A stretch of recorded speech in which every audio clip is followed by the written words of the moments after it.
All right, so I'm so lucky today to be joined by Katie Rogers. She's the New York Times White House correspondent. She covers the Biden administration and family, also covered the Trump White House. She's out with a new book looking at one of the most scrutinized roles in the government, unelected First Lady. The book is called American Woman, The Transformation of the Modern First Lady, with a focus on basically Hillary Clinton through Jill Biden. Katie, Yes. thanks for chatting. Thanks for having me. And you made it through that mouthful of a title. So it was very note to self, like shorten the subtitle next time. But Well, yeah. I like it. American Woman, like the song. We'll just call it that. So as we record this, Katie, on this Thursday, President Biden just wrapped up a phone call with the Israeli prime minister. Among the things he told him was it's time for an immediate ceasefire. Mm-hmm. You reported in the last 24 hours that among the folks who was telling Joe Biden that it's time for this thing to end is Jill Biden, the First Lady. So coincidence That's here? right. And I'd love to use this as an opportunity to get into her role in the White House and how she influences the president. Yeah. Well, when I heard that she had said this, and this, what was so interesting is that the president told people that she had told him this. Yeah. So just the fact that he's Biden, so he goes on tangents or babbles all the time. But the fact that he had sort of disclosed that about what his wife was saying was really notable to me. And I also think that he, knowing him and covering him and her, that I don't know that he would have necessarily done it if he wasn't getting toward that point himself. But, when I ran this by the White House, they made pains to say like, they're totally on the same page. It's not like she's pushing him. It's not like she's urging him.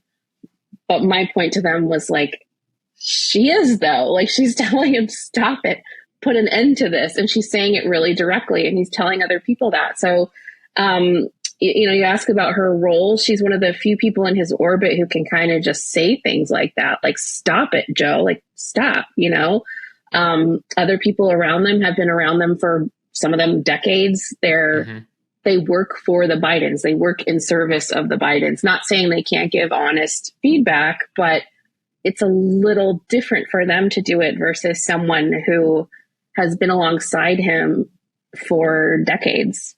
And she certainly is one of the few people to sort of cut through the BS of politics in his orbit, I think. Yeah, there's the spouse and there are the employees. Yeah. And, you go through a bit of the highlights of the past 250 years of first ladies and the roles that they play here. But when it comes to the White House, people have referred to it as a prison of sorts. I think, in fact, you note that Martha Washington wrote that she felt this is the first lady before modern media, before television, before everything. She said, I feel like a state prisoner here.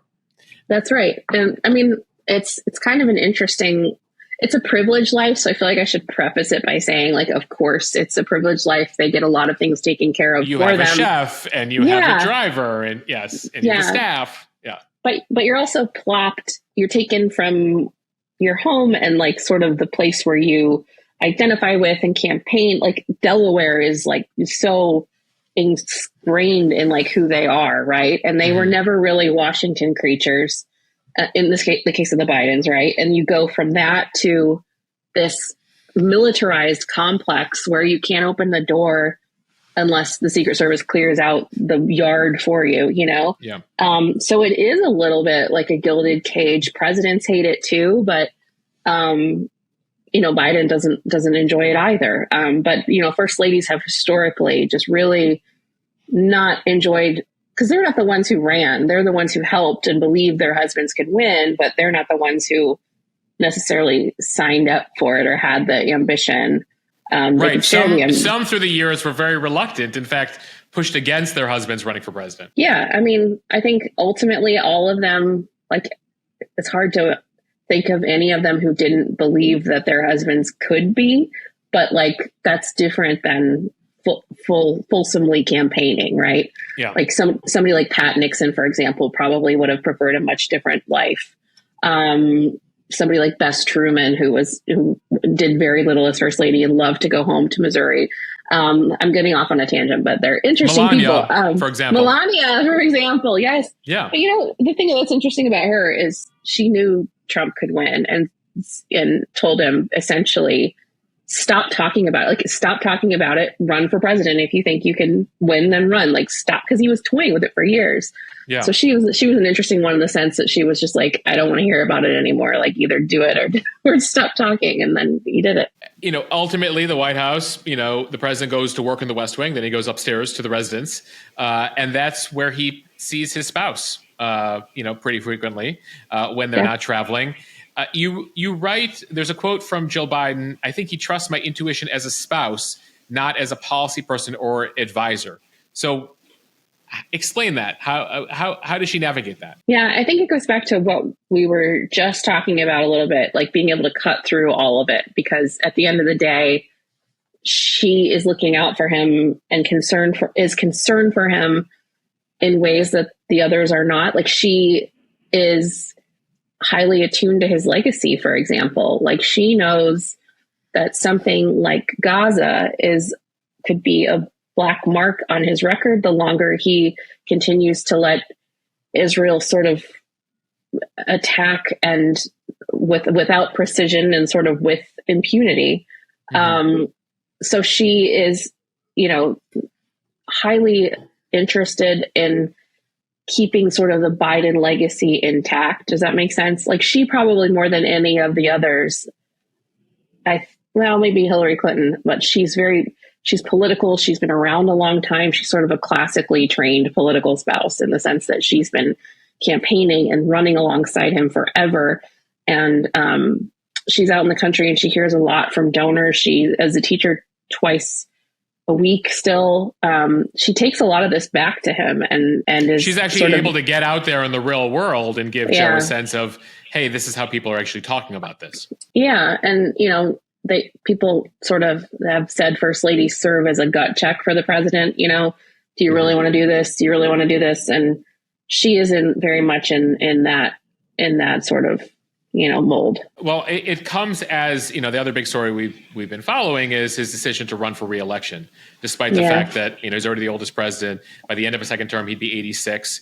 And, you go back, if you go through Biden presidential runs, he ran in 88, he ran in 2008. There was a decision in 2016 not to run. There was a decision in 2020 to run. Now another decision to run for re-election. And it comes as there are people, even in his own party, who are like, yeah, we sort of would prefer if you wouldn't run again, but you're doing it.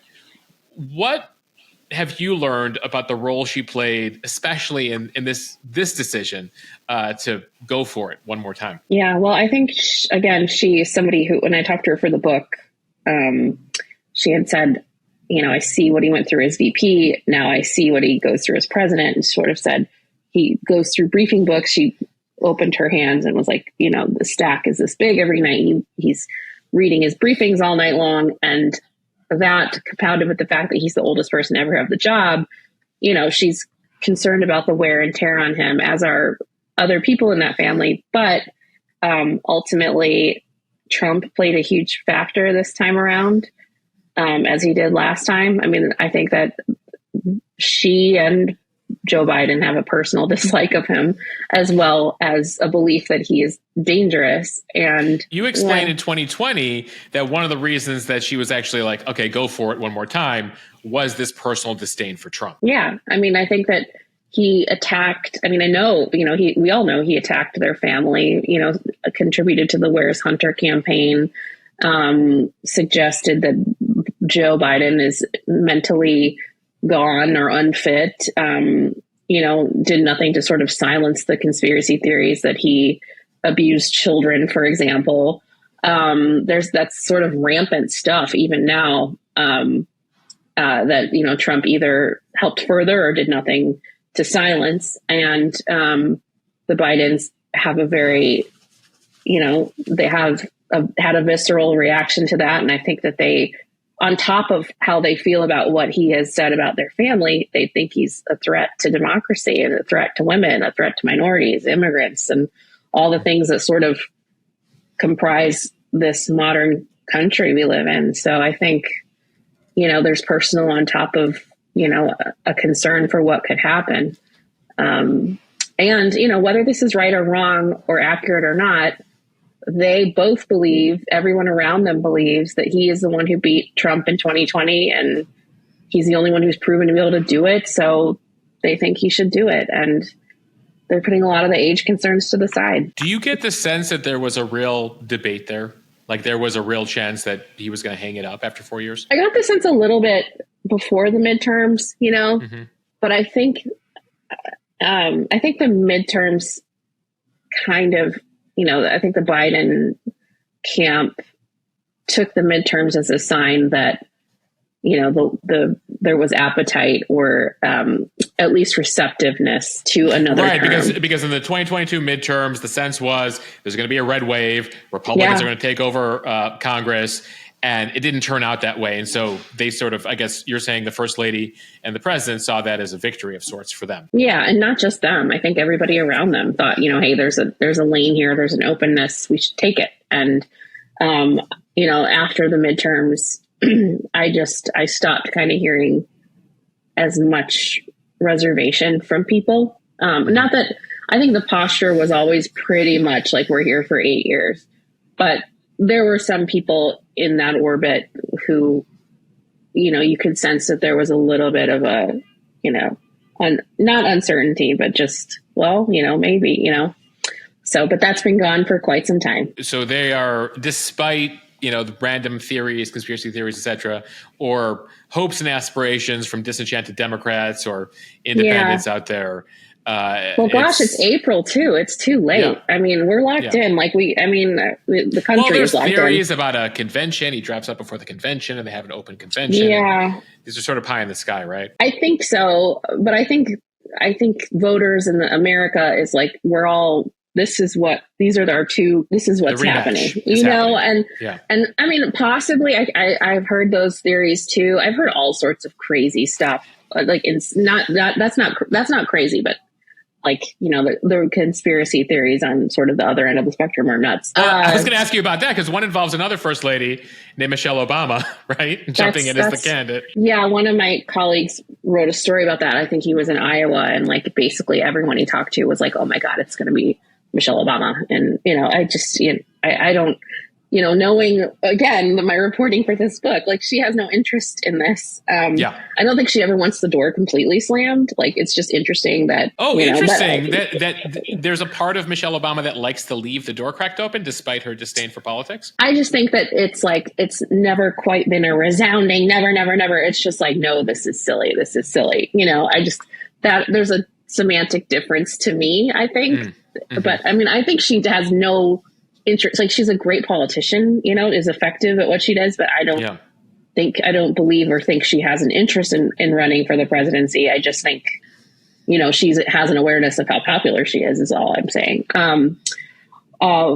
But what were we talking about right before that though? That basically the sense you get from the Bidens is that, we're sitting here in April 2024 and. Oh yeah. Oh, I think the Bidens are risk averse enough that they wouldn't do that, but maybe I should not that's not a prediction. I'm always a little wary of predictions, but it would be out of character based on how they operate for that particular convention theory to come into play, unless something, happens that, medically or otherwise, but All right, let's get back to Jill and the Biden administration in a second. I want to kind of widen out the aperture here and start with the East Wing. The West Wing people are familiar with. It's been around for 100 plus years. There's a TV show by its name.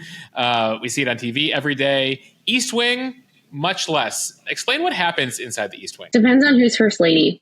So when Hillary Clinton had it, she had actually an office in the West Wing and called it Hillary Land, and basically operated out of there. And the East Wing is sort of where, the social secretary lived, or, the first lady stuff happened. Hillary saw herself as a serious policy person and wasn't very interested in kind of the typical traditional first lady role. Yeah, but also her husband saw her as such. It wasn't just how she thought of herself. It was that the Clintons came into the White House with a mutual... Yeah, and they thought that America had given them a mandate to sort of not co-legislate, but maybe just she could be more of a presence on the policy level, on the governing level, than ultimately Americans signaled they wanted her to be. So in that sense, it was a very politically active operation. Laura Bush kept to the East Wing. It was very traditional, but also, not, because she became a wartime first lady. So her East Wing was, contributing to the president's radio address, which was super unusual, had never happened before.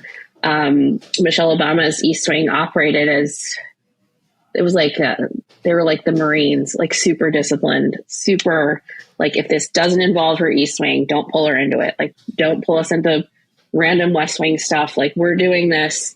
Her boundaries are this. She had 2 young children to raise, but it was it remains a very regimented office. Melania Trump, as I report in my book, the only times people could remember her coming included one time when an advisor came down from New York, and another when she was just around 2 times. So she wasn't going to the office on a daily basis. She was doing her own thing. They turned her office into a gift wrapping suite. That was the first lady's office that became like a gift wrapping room.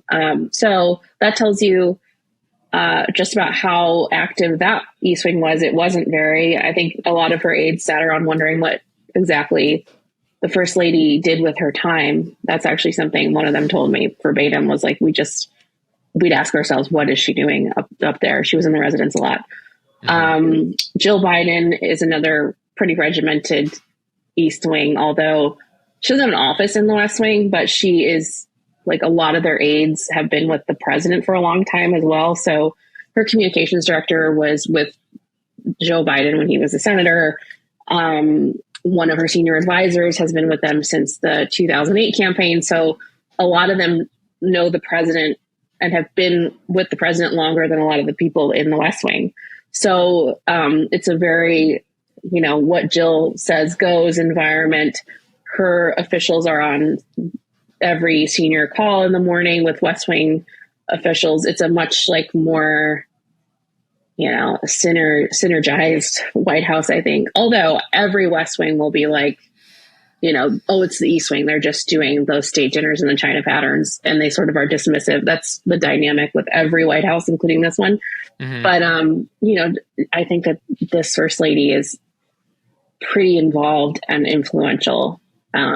So people know kind of not to listen to her advisors and to her. Also, given the role she plays with the president, they got to take her seriously because she can also give an indication of where he might stand on something. Yeah. And clearly, I think publicly you can tell how much he likes his wife and likes being around his wife and wants her with him or wants her around. And again, not every first couple is like that. One of the more interesting tidbits I got in reporting this book was about, during the 2020 campaign, his aides would be so happy to see her at the end of the day because he was happy again. He was difficult and snappish and frustrated. But if he saw his wife, it was like, oh, Jill's here. And even if she goes away on trips now, he's like that in the White House. Like, they know when she's gone because he's more demanding. So they know that she is sort of the key to him being, easier to work for too. Fascinating. It comes as they have a long history together, but of course she was married before, he was married before. His first wife and daughter, as we know, tragically die in a car accident. Hunter and Beau, young sons, survive. He meets Jill shortly thereafter. They get married. And so she steps in a role as their mother. And then, of course, they have additional children.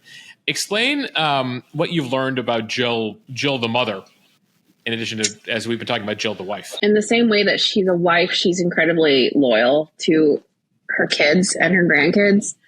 And I think she's a kind of a mama bear figure. I think the times I've heard feedback, not directly from her, but from people around her about stories or coverage she's not happy with is usually about just,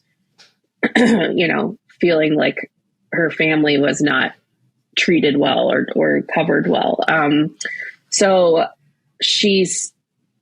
I think I write in the book that she's not the original Biden, and she's not born into the Biden family. It would be weird if she was, because she married a Biden. But over time, she became sort of the family's like defiant backbone. That's kind of how she is. If there's criticism against the family, she tends to dig in harder. And that's pretty clear with Hunter, I think, is like exhibit A. I think the more people questioned his art career, and how he was going to make money that way, she made plans to go see his art gallery. That didn't end up happening, but even in the midst of all this criticism, she was like, well, let's go see it. Like, let's go support him. She like wants to be able to do that.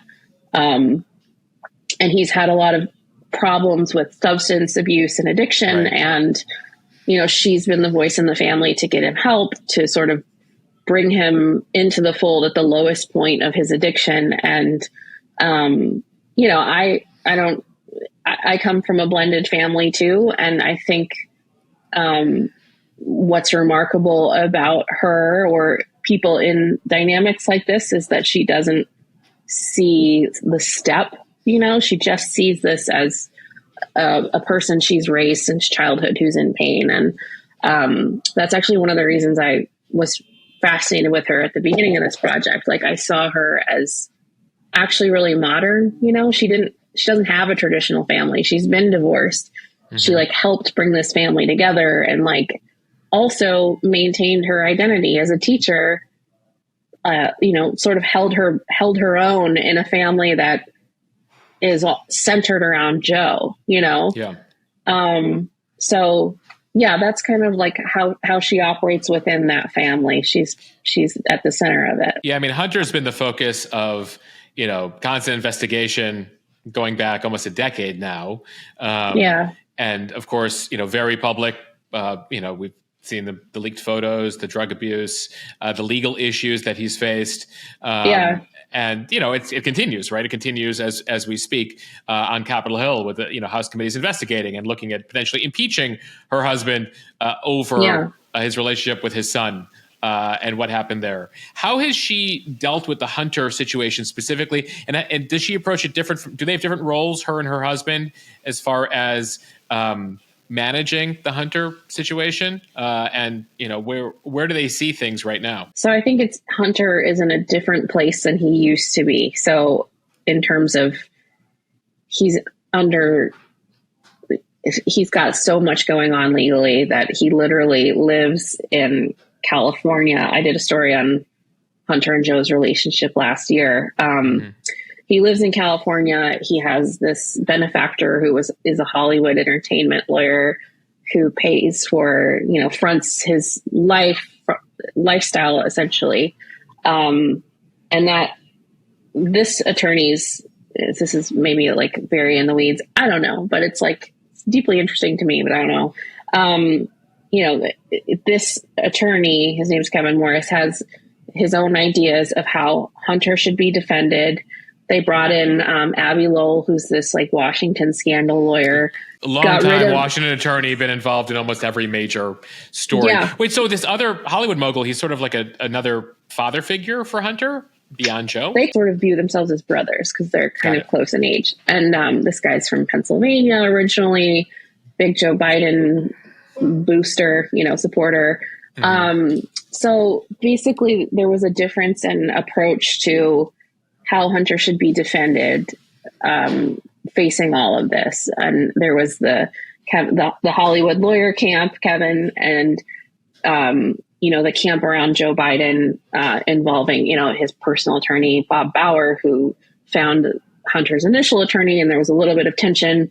Long story short, the Hollywood guy won out.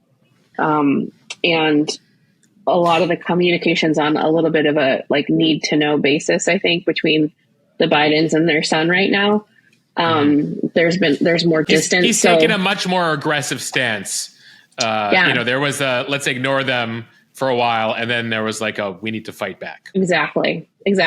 And the closer that gets to the president, makes everybody around the president nervous. So there's a little bit of, they love their son. Obviously, he was just at the White House the other day at the Easter egg roll, and he's in Washington often. But there have been moments in Hunter's legal fight where Hunter is more removed and not as in communication as he might have been. And I think asking about the difference in how Joe and Jill treat him or view him in this situation, I think that they're both pretty aligned in wanting him around to the extent that he can be.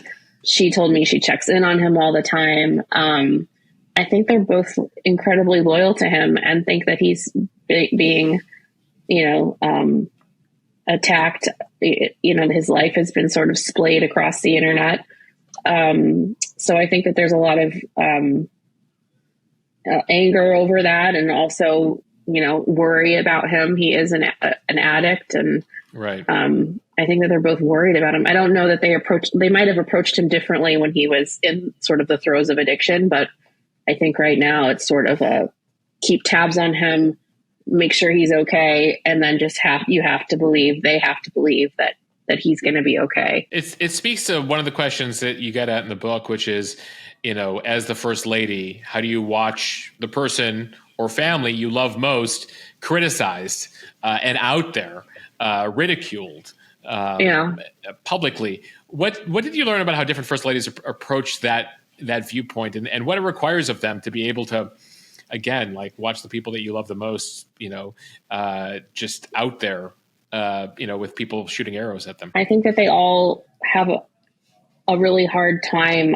Clearly, obviously they do. I don't know that there's a difference. I think maybe to the extent that there's a difference, it's that our politics and like sort of discourse around politics have become like tribalized, sometimes unhinged. Like, our media environment is so diffuse that people can sort of create their own reality. So I think that, like, sometimes I think a lot of the reaction is like, are they really writing this? Like who actually believes this? Because a lot of it's not real, and the stuff that is real, I think they try to deal with. But I think there's just, it's such a noisy environment that I don't know this, but one of the things I wonder as a reporter is, do they become desensitized to this a bit? Maybe not if it's your family. Maybe you never do. But the kind of headlines I've seen that are just objectively, like, just not true about the Bidens, I just wonder what they think. I don't have a good answer for you on it. I just think that they try to pick and choose what they can sort of respond to and deal with, and then the rest of it they have to just sort of set aside. Yeah, I think you had like a Laura Bush quote in there about somebody had asked her about dealing. Oh yeah, like, you don't get into this. Like, if you don't, it's basically, if you can't take the heat, get out of the kitchen. That's not what she said, but like, you can't go into this life, without knowing that this is in your. I forget exactly what she said, but I should say, like, they are tough to begin with. Yeah. Before you get into the White House, you've already been through some major, tests and obstacles. One thing about the Bidens that is interesting to me too is they didn't run this time in 2020. They didn't go through a traditional campaign. They didn't sort of take the blows that come with campaigning. So they've really sort of faced it since being in office, and that's been interesting to watch them sort of respond to and deal with in real time. There's almost like at the beginning, it felt like there was a sense of shock that they were being scrutinized or covered, or these questions were being asked about their family in the way that they were. And that's the price they pay to do this. Like, the scrutiny is on them. I reported in my book that, they knew that by doing this, that Hunter's problems would become more publicized. They knew what the risks were.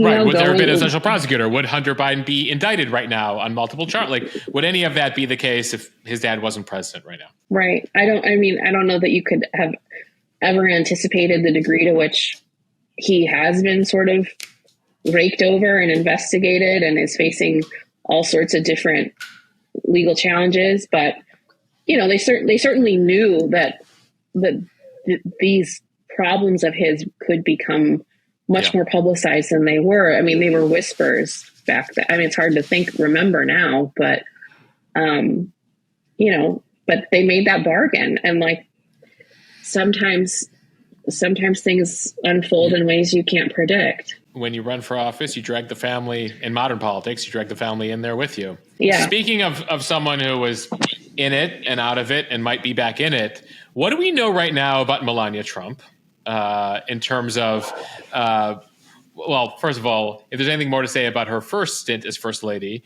the kind of mystery around, her not really being around so far in this campaign, and I've seen speculation she might not even return to the White House for a second term if Trump is reelected. What do we know about Melania Trump? She is super fascinating because she just doesn't play the game in the way that any other political spouse does. She just doesn't, she doesn't see a need for coverage. She doesn't see a need to have relationships with the press. Like she doesn't even have favorite, conservative outlets. I don't think, I think she did an interview with Fox maybe like a year and a half ago. Does she even take in the media every day? Does she care about yes, coverage? That's the thing that's so contradictory about her too, is her former press secretary said she did have Google alerts like for herself and for her family.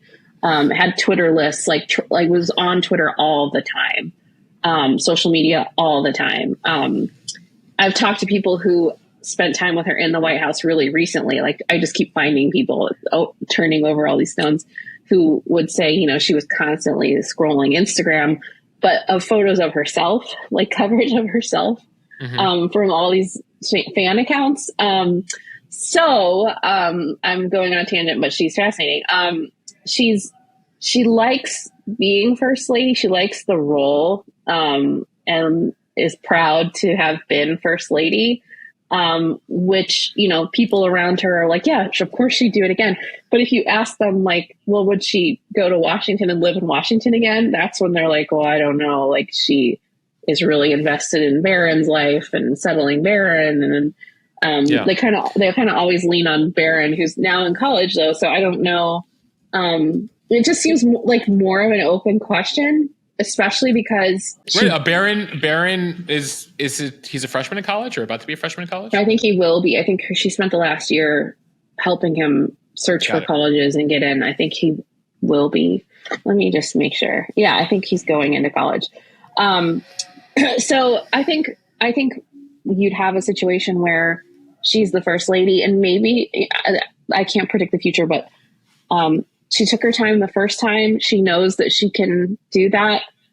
She doesn't have an interest in Washington in the same way that she has an interest in living at Mar-a-Lago or in New York or even Bedminster.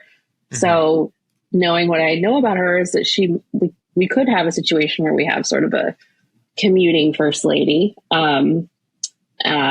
especially given how checked out she was toward the end of Trump's term. Yeah. So it a lot of question marks. I mean, she did have her Be Best initiative. So I guess the question is, does she have something in store? Does she want to see a continuation of that? She said she would do like child focused initiatives. She said she would continue to help children if she is, she'd be honored to do that again. So we might see some sort of Be Best, the remix. Be even better. Be even better. Yeah, there you go. But it gets to a serious question, which is, you noted that Jill Biden was among first ladies that have met with historians to talk about legacy. Yeah. That it does concern some first ladies more than others.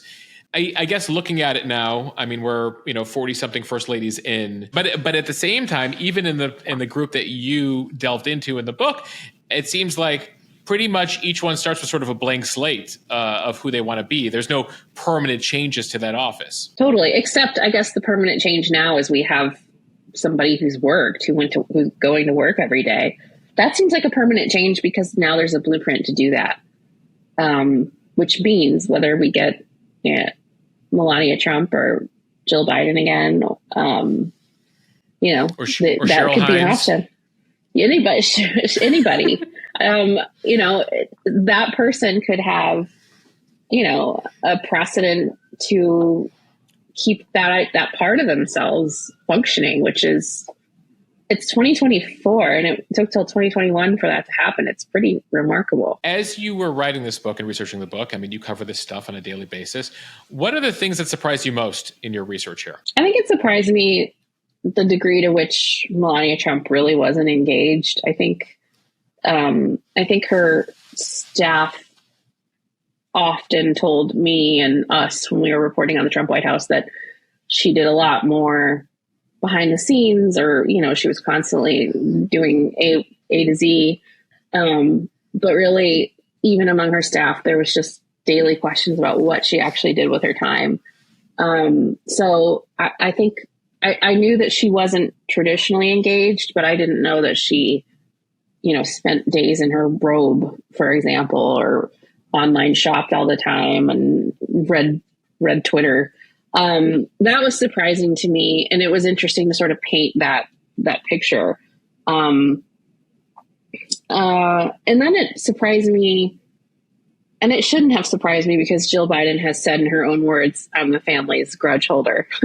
But it surprised me the degree to which she is about loyalty. And it helped me understand the Bidens so much more, writing a book that was sort of focused on her, in the sense that trust is super hard to gain with them and easy to lose, and you can't get it back.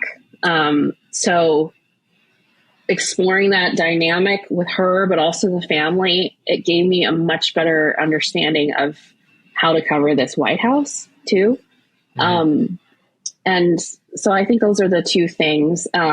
Laura Bush was super interesting for me to revisit because I was in high school when 9/11 happened, and the focus was not on the First Lady in any capacity. I don't think it was about what the president was doing, the decisions that were being made to send us into wars overseas, and sort of revisiting how she served as a ballast for her husband and support for her husband when the two of them were just really, when the whole nation was completely reeling.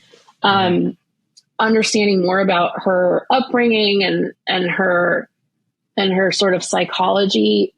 Like, we could have had a very different First Lady in that role, and it might not have felt, as not stable, because it wasn't a stable time, but like she was very focused on, supporting children, like talking about families, how you could talk to your kids about how this happened. It's such an overwhelming thing to think about for anyone to go through, as sort of the president's the consoler in chief and the First Lady's the mother in chief, as silly as that sounds, but it's true. Mm-hmm. There is sort of like a maternal expectation. And you think of somebody who, like, if Melania Trump had been in that role or something, like, it would have been so different. And it was interesting to sort of revisit her and do reporting on her in that moment. I think you mentioned in the book that, like, Jenna Bush Hager mentioned that, like, people have the wrong impression of my mother. Yeah, I think people did. And I think it's because George Bush was so, like, drew so much attention for how he approached the role. He was so different than, the sort of politician people were used to. Mm-hmm. He was clearly struggling to sort of keep it all together. And she was the one who was behind him, kind of reminding him where he came from. And she's a really strong person. I not that I didn't think that, I just, the degree to which I, was not, learned about that and was surprised by it. That was interesting. And then, of course, you do dive into Hillary Clinton, who, of course, then ended up running for president twice, becoming the nominee in 2016. I mean, as recently as this week, as we speak, she's still on the Tonight Show, giving her perspective on things. Controversial as always. She will always give her perspective. That is the story of her. And And, curious as to, obviously she had a very unique role among first ladies. And then even the 4 first ladies that have come since, none of them are, I don't know whether any of them have learned lessons from Hillary Clinton's example or have taken certain aspects. Oh, yeah. Yeah. I mean, I think Hillary Clinton established this like third rail that none of them have walked toward since, which is like, don't undertake hugely ambitious policy initiatives, None of them have done so. Leave that to the president. Yeah. So it was interesting to talk to her though, because I think she got so much scar tissue from that time. I think so much of what the country kind of thinks about her and knows about her and the baggage of her comes from her time as first lady, and sort of revisiting and talking to her about those not missed. I don't know if I should have asked her if she views them as mistakes. My sense is that she doesn't, but asking her about, if you had it all to do over again, would you have done this? Like, would you have tried to do healthcare? And right. Just to remind folks, she comes in there and she leads the first attempt on healthcare reform. Yeah. Basically within the first few weeks of them taking office, he introduces the nation to her and says, she's going to lead this huge commission to reform healthcare, and it's in good hands with her. And it ends up with, her literally being burnt in effigy by farmers and her motorcade being attacked by protesters. And partially blamed for the fact that he loses a congressional majority in those first midterms. Yes, a total wash in the midterms. And, she sort of has to, she stopped short of an apology, but was like, had I known, I wouldn't have done this. And she had said to me, she's like, if I had known it would be so dissonant, if it would have been so much trouble, I would have been a dream to me to see this pass. I wouldn't have needed to be at the forefront of it. And it's like, I don't know. It's easy to say that now, hindsight's 2020, but there is some acknowledgement of how, much the country wasn't ready for her. Another theme of her life has been sort of timing, like being out, pushing for things or having ambitions for herself that were out of touch with the times, and down to like wanting to keep her maiden name on her business card. His campaign advisors told her to ditch Rodham. It would help him win if she got rid of her name. And it's crazy to think about now. I think a lot of, this generation of women would, I don't think those conversations happen in the way that they would have then. But, so like the learning more about how she feels about that time was super illuminating, and how it shaped her. So for anyone interested in learning more about our first ladies, you've done a lot of research here. Where would you suggest people turn to dig in? Because there's so much available on the presidents, and I think, as you mentioned, is there like one institute or there's some organization that dives into the history of first ladies?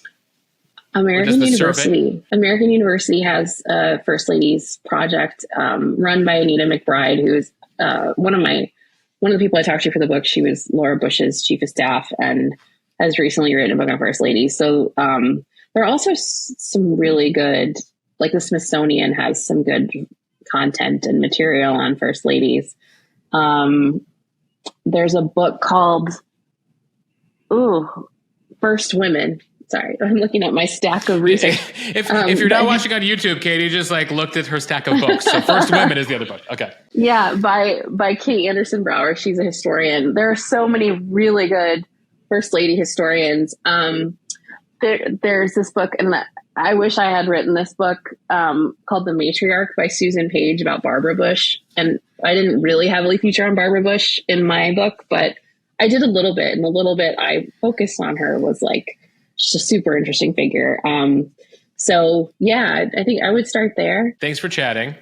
You're welcome. Thanks for having me. Appreciate it. And you're writing living history here as we move on. And not only is it a battle between a former president and a president this year, but we'll either have a continuation of the current first lady or a return of a previous first lady. Yes, they're super interesting figures for the influence they have with their husbands, and they're not new. They're not news, I guess is what I would say. They're important to pay attention to, especially in the context of this Gaza development. So I feel like we both need to go back and figure out what happened with First Lady Harrison and First Lady Cleveland the last time we saw this scenario. We do. Right? That's a good story idea. Right, yeah, because Grover Cleveland being the only president, he's our 22nd and 24th president who came back, defeating the guy who beat him. And so curious if there's interesting First Lady tales there. Oh my gosh. I wonder if they were like, why are you doing this to me again? I don't know. No, I am glad you brought up the story. I mean, how tragic it is of Mrs. Pierce, who, loses her third child on the train ride to the inauguration. I believe I remember reading at some point that she was one of the first ladies who eventual first ladies who told her husband, like, you will not campaign for president. And he somehow still won. And then I think she spent very little time at the White House. Yeah, she's there. That whole presidency, it's like that could be its own book, like the saddest presidency. But yeah, super not into campaigning, that one. No. Yeah. Katie Rogers, thank you. Thank you.